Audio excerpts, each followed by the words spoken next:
इस कहानी की शुरुआत में हमें ऑर्बिटर 9 नाम के एक स्पेसशिप को दिखाया जाता है जिसमें हेलिना नाम की 20 साल की एक लड़की होती है।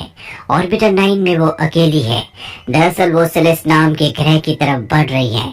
पिछले 20 सालों से वो इसी स्पेसशिप में है क्योंकि अर्थ का वातावरण पूरी तरह से खराब हो चुका है। अब वो इंसानों के रहने लायक नहीं बचा। इसीलिए वैज्ञानिक चाहते हैं कि वो किसी नए ग्रह की तलाश करें और इसीलिए हेलिना को सेलेस्ट ग्रह की तरफ भेजा जा रहा है ताकि वहां पहुंचने के बाद वे पता कर सके कि वो ग्रह इंसानों के रहने लायक है या नहीं।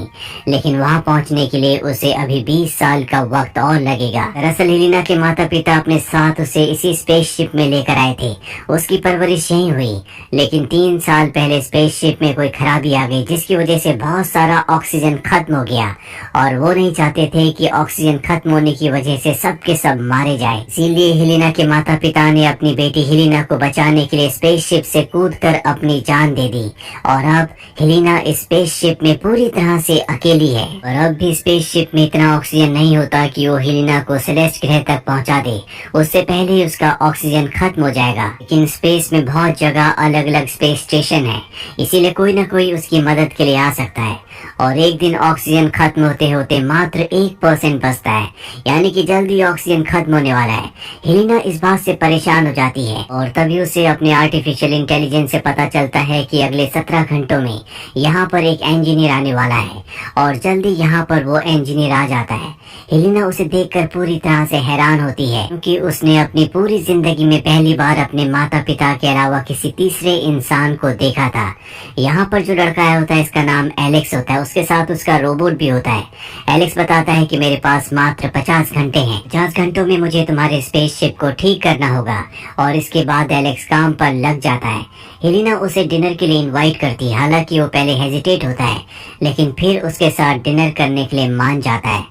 रात को एलेक्स जब अपने कमरे में सो रहा होता है तो वहाँ पर हेलिना जाती है और बड़े ध्यान से एलेक्स को देखना शुरू कर देती है क्योंकि उसने अपनी जिंदगी में पहली बार अपनी उम्र के लड़के को देखा है। तभी एलेक्स की आंख खुल जाती है। हेलिना उसे कहती है कि मैंने कभी किसी को किस नहीं किया। अगले 20 सालों तक मैं स्पेसशिप में अकेली रहने वाली हूँ, इसीलिए मैं तुम्हें किस करना चाहती हूँ। एलेक्स उसे कुछ नहीं कहता और इसके बाद ये दोनों एक दूसरे के बहुत करीब आ जाते हैं क्योंकि एलेक्स का काम यहाँ पर खत्म हो चुका है, इसीलिए वो यहाँ से चला जाता है।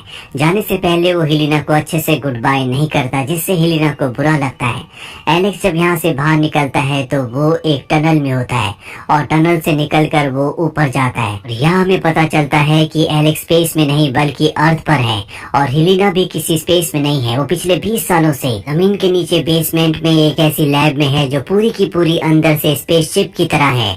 दरअसल वैज्ञानिक यहाँ पर कुछ लोगों के ऊपर शोध कर रहे होते हैं। इसका नाम होता है ऑर्बिटर।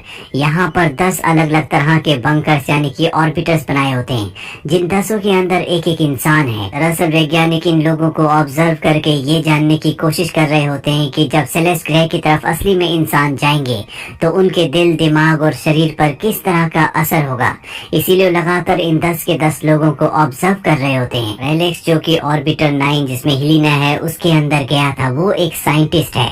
वो अपने चीफ से मिलता है। उसका चीफ उसे बताता है कि हमारा पूरा का पूरा प्रोजेक्ट बहुत अच्छे से चल रहा है और अगर ये इसी तरह से चलता रहा तो अगले 20 सालों के बाद हम पहला स्पेसशिप अंतरिक्ष में भेजेंगे जो सेलेस्ट ग्रह पर जाएगा और इस तरह से हम इंसानों को बचा लेंगे। दरअसल पूरी की पूरी इंसानियत को, मानव जाति को यहाँ से सेलेस्ट ग्रह पर भेजना है, इसीलिए वैज्ञानिक कोई भी रिस्क नहीं लेना चाहते। एलेक्स इसके बाद अपने घर की तरफ निकल पड़ता है। हमें बताया जाता है कि 5 साल पहले एक स्पेसशिप को सेलेस्ट ग्रह की तरफ भेजा था और इस पूरे के पूरे प्रोजेक्ट का हेड एलेक्स था। लेकिन लॉन्च के कुछ ही देर बाद वो ब्लास्ट हो गया जिस वजह से सारे के सारे क्रू मेंबर्स मारे गए और उसके बाद कभी भी ट्राई नहीं किया गया। उस घटना के बाद एलेक्स डिप्रेशन में चला गया। अब जब एलेक्स अपने घर पर आता है तो जो रोबोट वो अपने साथ ऑर्बिटर 9 में ले गया था जिसमें हेलिना थी, वो रोबोट हेलिना का एक रिकॉर्डेड फुटेज चलाता है जिसे देखने के बाद एलेक्स को हेलिना की याद आती है। उसे हेलिना के लिए बिल्कुल अच्छा नहीं लग रहा होता क्योंकि वो पूरी तरह से एक भ्रम में है। अगले दिन वो अपनी साइकियाट्रिस्ट के पास जाता है लेकिन वो साइकियाट्रिस्ट के चेहरे को नहीं देख पाता। दरअसल ये जो साइकियाट्रिस्ट होती है इसका इलाज करने का तरीका बहुत अलग होता है। उसके क्लाइंट्स को स्क्रीन पर सिर्फ एक फॉक्स का चेहरा दिखाई देता है। वो अपने क्लाइंट्स के सामने कभी नहीं आती। एलेक्स उसे बताता है कि किस तरह से एक्सपेरिमेंट के दौरान इंसानों का उस तरह से इस्तेमाल किया जा रहा है जिस तरह से लैब में चूहे का किया जाता है। इस बात से एलेक्स परेशान होता है। वो घर आने के बाद बार बार स्क्रीन पे हेलिना को देखता है और एक दिन उससे रहा नहीं जाता और वो उस तरफ निकल पड़ता है जहाँ पर वो 10 ऑर्बिटर्स हैं, जिनमें से एक के अंदर हेलिना है। दरअसल ये प्रतिबंधित क्षेत्र है, यहाँ पर किसी का भी आना जाना मना है। लेकिन एलेक्स उस जगह पहुँच जाता है जहाँ पर ऑर्बिटर्स हैं। वहीं हेलिना को दिखाया जाता है जो अपने ऑर्बिटर 9 के अंदर होती है। वो देखती है कि उसके स्पेसशिप से एक दूसरा स्पेसशिप अटैच हो रहा है। वो हैरान हो जाती है क्योंकि उसने किसी भी तरह की मदद की कोई भी डिमांड, कोई भी रिक्वेस्ट नहीं की होती। और अगले पल उसके स्पेसशिप का डोर खुलता है जिससे एलेक्स अंदर आता है। एलेक्स को देखकर वो पूरी तरह से हैरान होती है क्योंकि उसने स्पेस सूट नहीं पहना होता। एलेक्स उसे सब कुछ बता देता है कि तुम अंतरिक्ष में, ब्रह्मांड में नहीं हो बल्कि तुम पृथ्वी पर हो। ये सब साइंस का प्रोजेक्ट है, तुम्हें यहाँ से मेरे साथ अभी निकलना होगा। पर उसकी बात पर हेलिना विश्वास नहीं करती, उसे वहाँ से जाने के लिए कहती है। और तभी वो वहाँ से कैमरा निकाल कर उसे दिखाता है और कहता है कि बचपन से तुम पर नजर रखी जा रही है, अब तुम्हें यहाँ से मेरे साथ निकलना होगा। हेलिना उसके साथ चलने के लिए मान जाती है, जिसके बाद एलेक्स अपने रोबोट को वहाँ पर बहुत सारे सेंसर्स के साथ जोड़ देता है ताकि एजेंसीज को कंट्रोल रूम से ये लगे कि हेलिना अब भी वहाँ पर है, उसकी हेल्थ रिपोर्ट उन्हें मिलती रहे। इसके बाद एलेक्स हेलिना को यहाँ से लेकर बाहर निकल जाता है। हेलिना बाहर आकर पूरी तरह से हैरान होती है। उसकी हार्ट बीट बहुत ऊपर होती है क्योंकि अपनी पूरी जिंदगी में पहली बार उसने सूरज की रोशनी देखी है। एलेक्स इसके बाद उससे अपनी गाड़ी के पीछे एक बॉक्स के अंदर रखता है ताकि चेक पोस्ट को क्रॉस कर सके और वो बड़ी आसानी से चेक पोस्ट को क्रॉस करके यहाँ से निकल जाता है। इसके बाद वो हेलिना को बाहर निकालता है और उसे पूरे साइंस प्रोजेक्ट के बारे में बताता है। वो बताता है कि मैं ऑक्सीजन लेवल को ठीक करने के लिए नहीं आया था, वो तो सिर्फ एक बहाना था। दरअसल मैं आर्टिफिशियल इंटेलिजेंस को चेक करने के लिए आया था। हेलिना पूरा सच जानने के बाद कहती है कि मैं अपने माँ बाप से मिलना चाहती हूँ। एलेक्स कहता है कि ऐसी गलती मत करना, तुम्हारे माँ बाप मिलिट्री के साइंटिस्ट हैं, उन्हें कभी पता नहीं लगना चाहिए कि तुम वहाँ से बाहर आ गई, क्योंकि उन्होंने अपनी आधी जिंदगी इसी प्रोजेक्ट को दी है। उनके लिए ये प्रोजेक्ट बहुत मायने रखता है, उसके आगे वो तुम्हारी कोई भी परवाह नहीं करेंगे। और इसके बाद वो उसे अपने घर ले आता है। हेलिना जब एलेक्स के घर आती है तो वहाँ पर वो नई नई चीजों को देखकर हैरान होती है। तभी बारिश हो जाती है, तो देखकर हेलिना बहुत खुश होती है और बारिश में भीगने लगती है क्योंकि उसने बारिश के बारे में सिर्फ सुना था, जिंदगी में पहली बार उसने बारिश को देखा है। अगले दिन एलेक्स एक बार फिर से अपनी साइकाइट्रिस्ट के पास जाता है और उसे बता देता है कि वो हेलिना को वहाँ से बाहर निकाल कर ले आया है।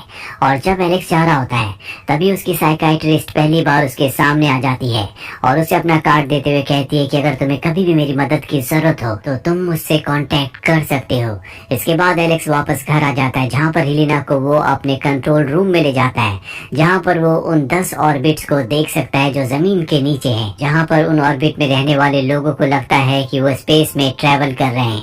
वो हेलिना को बताता है कि यहाँ पर सिर्फ बेडरूम में और वॉशरूम में कैमराज नहीं लगाए गए, बाकी हर जगह कैमराज हैं। हेलिना कहती है कि जब वो लोग मुझे कैमरा में नहीं देखेंगे तो उन्हें पता चल जाएगा कि मैं वहाँ पर नहीं हूँ। एलेक्स कहता है कि ऐसा कुछ नहीं होगा, मैं तुम्हारी रिकॉर्डेड फुटेज को लाइव फुटेज के साथ मर्ज कर दूंगा।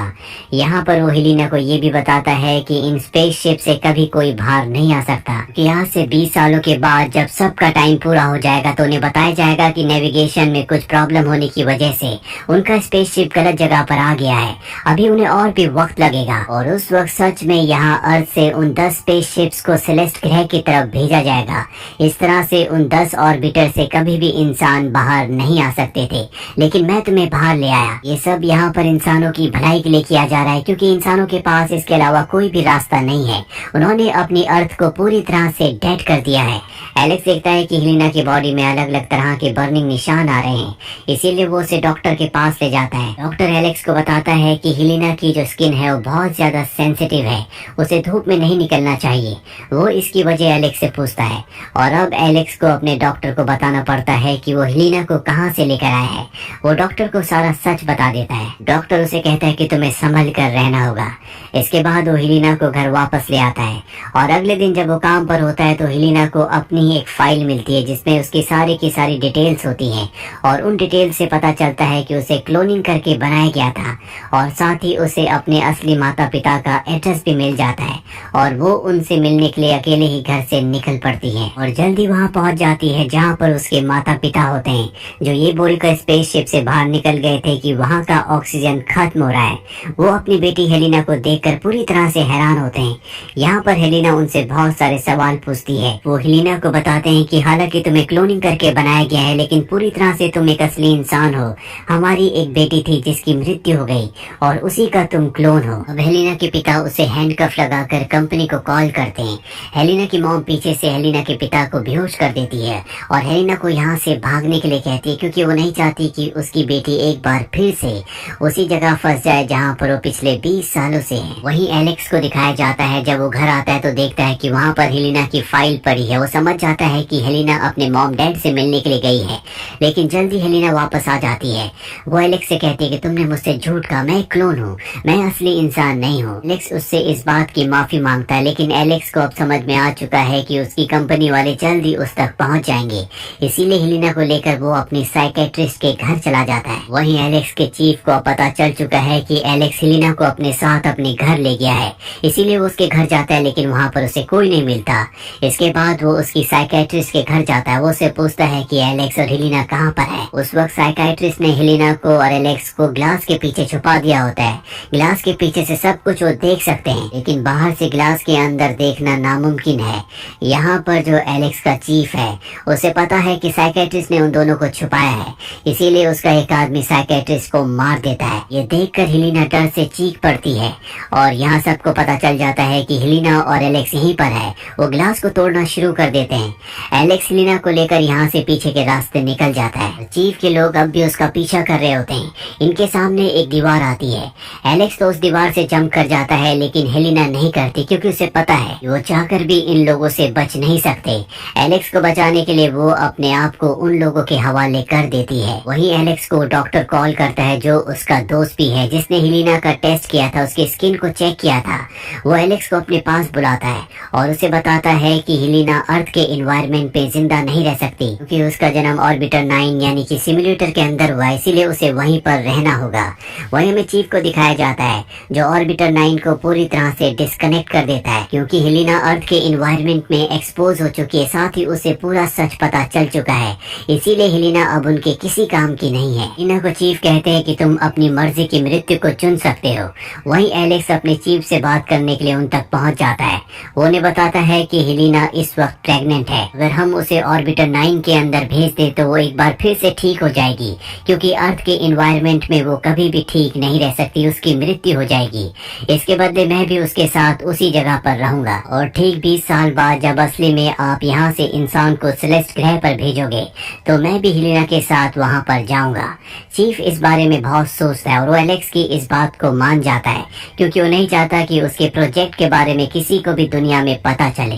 और अब एलेक्स हेलिना के साथ उसी ऑर्बिटर 9 के अंदर रहना शुरू कर देता है। कई साल बीत जाते हैं और 20 सालों के बाद दिखाया जाता है कि ऑर्बिटर 9 के अंदर से एक लड़की बाहर निकलती है, जो एलेक्स और हेलिना की बेटी है। यहाँ पर चीफ भी होता है, जो अब बूढ़ा हो चुका है। एलेक्स और हेलिना की बेटी आसमान में ऊपर देखती है, जहाँ पर एक स्पेसशिप सेलेस्ट ग्रह की तरफ निकल चुका है, जिसमें उसके माता पिता हैं।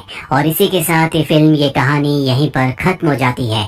उम्मीद करते हैं कि ये कहानी आपको पसंद आई होगी।